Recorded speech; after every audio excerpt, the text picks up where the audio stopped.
Morning, this is David Wendell with Bushcraft on Fire, and I wanted to talk to you a little bit about the minimalist camp that we're going to be having in May. Quite a few of you have written me and said you're interested in coming to the camp. I will need to get the applications in as quickly as possible. We are getting close to filling up on this camp. We're only allowed by the Department of Forestry to take in 10 to 12 people. And I think right now we've got about 7 or 8 that are signed up. So you want to get in on this camp. It's going to be a fun camp. Let me show you the gear that I'm going to be taking and what everybody's going to be taking, as a matter of fact. You get a few little choices, but pretty much we're limited to far less than 10 pounds.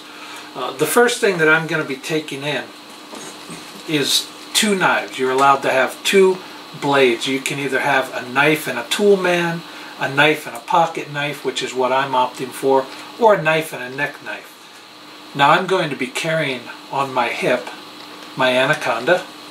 That's going to be the blade that I choose for my single blade to go out this time. And of course I'm going to carry that on my belt kit. Then in my pocket I'm going to be carrying my SAK Hunter.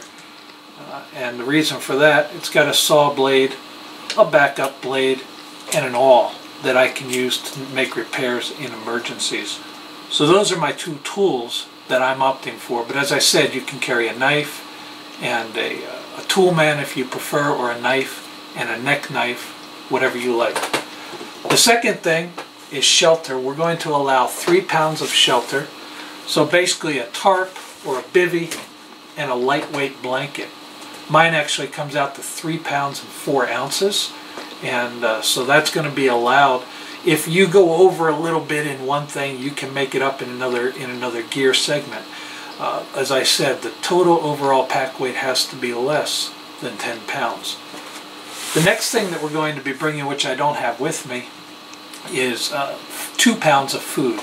That can include bannock, dried meals, fruits, whatever it is that you want to bring. We're not telling you what you have to bring, but 2 pounds is going to be the limit. And we will be weighing everything to make sure that your packs are in line. After that, we've got water. We're going to allow a canteen cook set. Perhaps you want a Gio bottle, a tin can, whatever it is that you want.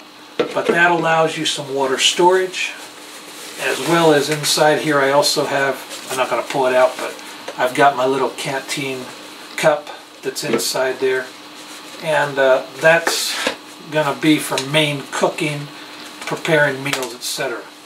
You're also allowed a drinking bottle for normal use. The reason I'm allowing 2 is because some people have said, hey, I really want to have a filter system, and so I'm going to bring this Sawyer bottle with a filter on it.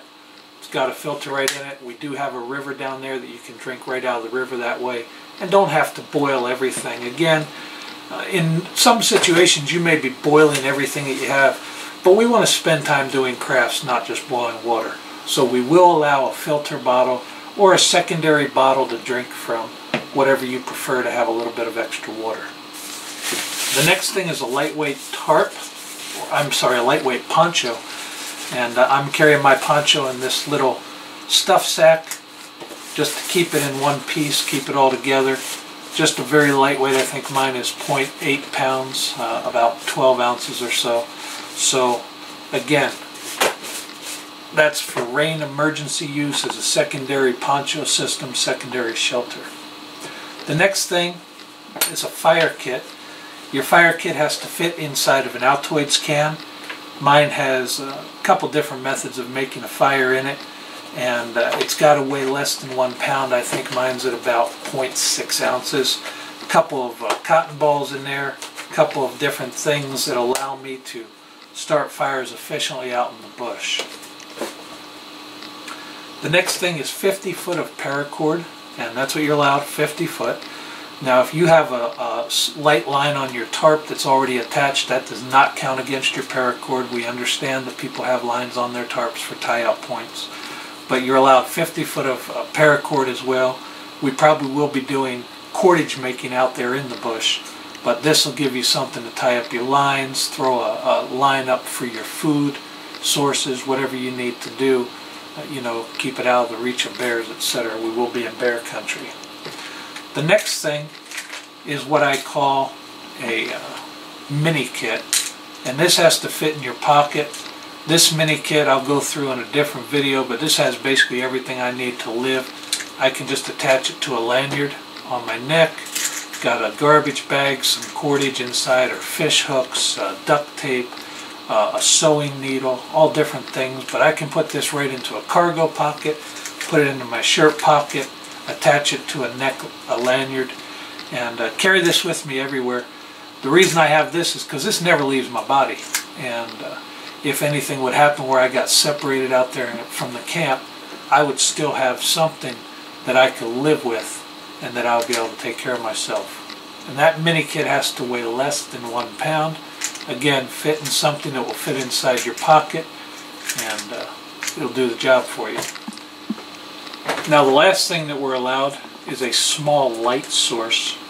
This is one that weighs about 4 ounces, and it goes on red lamp, white lamp, and I think white lamp high. So that gives me enough to be able to see if it gets dark and I need to see. This one's pretty nice. It clips right up to my hat, or will clip to my shirt pocket. It has a little adjuster on here so I can move it around wherever I want it. Put it on my bag. Nice little headlamp, 4 ounces from Energizer.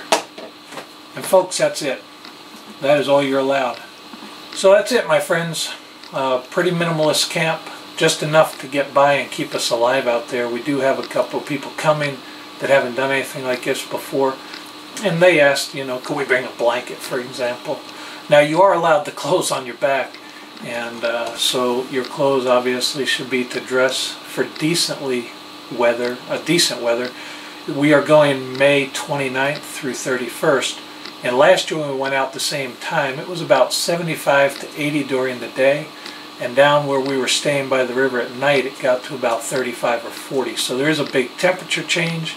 You want to dress appropriately, and the gear you're allowed, again, a lightweight blanket and a shelter, a poncho for rain use if it rains, and secondary shelter, a mini kit, 2 knives, a fixed blade, and a folder or tool man, a small light, a fire system, a 50-foot of paracord, a way to carry water, and a way to cook water.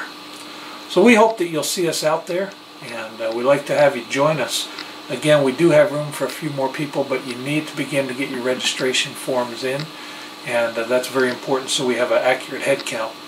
So until May 29th to 31st, when we see you out there in the bush, this is David Wendell with Bushcraft on Fire, hoping you have a great week. Join us again on another video.